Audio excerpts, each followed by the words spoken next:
Right now, we are following some breaking news out of Columbia. Now, this is happening near Fort Jackson Boulevard on I-77 in the Cedar Terrace area. Police say construction crews found an old ammo box at the site, and what was inside triggered a major response. We've now learned that materials including C4 along with detonation cord and blasting caps have been confirmed. Now, we've had a crew out at the scene since this story has come into our newsroom. We're going to go live to Kiki Gushu. And right now, Kiki, we know you've been following this story. What can you tell us right now? What's the scene looking like?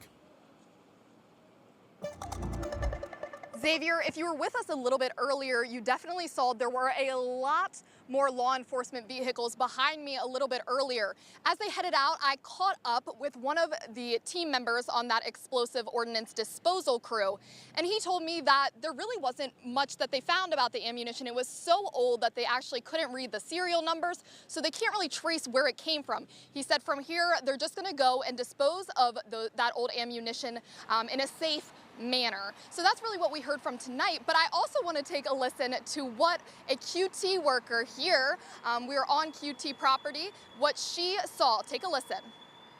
And how long have you been working at this QT? I've been working here for 3 years. Awesome. Is this the first time something like this has happened? Yes, this is the first time something big has ever happened. And it's new to me too, so. Did they come in and talk to y'all? Did they tell y'all anything? No, not yet. They haven't told us anything right now. So were you nervous when you saw all the Of course, because I was wondering what was going on and stuff, had me scared a little bit, but now it's nothing major, so. And Kennedy kind of shared that response with a lot of other folks over in this area. They were just happy that no one was hurt and everybody was safe.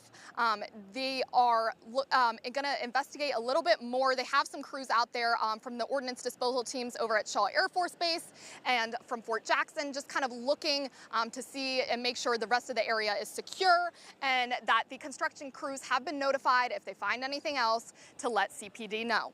Live in Columbia, Kiki Gushu, News 19, WLTX. Back to you, Xavier.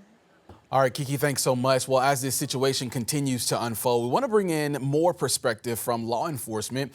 Joining us now by phone is the Deputy Chief Melron Kelly with the Columbia Police Department to help walk us through what happened on the ground. Chief, thank you so much for joining us this afternoon.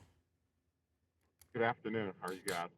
So approximately 8:45 this morning, we received a call from a construction crew about the 4800 block of Fort Jackson Boulevard, which is close to the Quick Trip gas station. They had discovered an ammo box that had been kind of rusted over, unsure what the exact contents were at that time. We immediately dispatched our emergency ordnance disposal unit along with Richland County, CFD, and EMS just to make sure as a precaution. As officers inspected the area, it was what we initially thought was C4 and some other materials. So we cordoned off the area. We had to do a very quick mandatory evacuation of Woodlawn Avenue that's adjacent to the site. We had to evacuate about 10 homes while we gathered the materials, and we took them off to be destroyed at a later site. And Chief, I know you said that you guys had to do some evacuations. Should folks in that area, should they still be concerned at this moment? Absolutely not. I think it was about 10 residences that had to be evacuated just as a precaution, because if they were in that impact area in case something went bad, we wanted to make sure everyone was safe. Everyone has been able to return back to their houses. But what we are going to do, since we're in the area, we're just going to continue to canvass and walk the area with our ordnance explosive canines, just to make sure if they, find anything else in the area. We don't think that this was criminally related at all. This is just, some construction crews clearing the land, and it appeared that this material was in a heavily rusted box, so it probably been there for decades. Oh, wow. And as of right now, for folks who may not know, can you kind of explain what C4 material is? Highly explosive material, generally used military or types of exercises, not commercially available. We are in close proximity to Fort Jackson, so we don't know if it, predates us from being here. It's just been there for a while, dating back probably to the 50s or 60s. We're just not sure. But that'll be a part of what we do in our after-action report, kind of gain some intelligence on how it got there, where it belonged, and things of that nature. Highly dangerous. Glad it was found.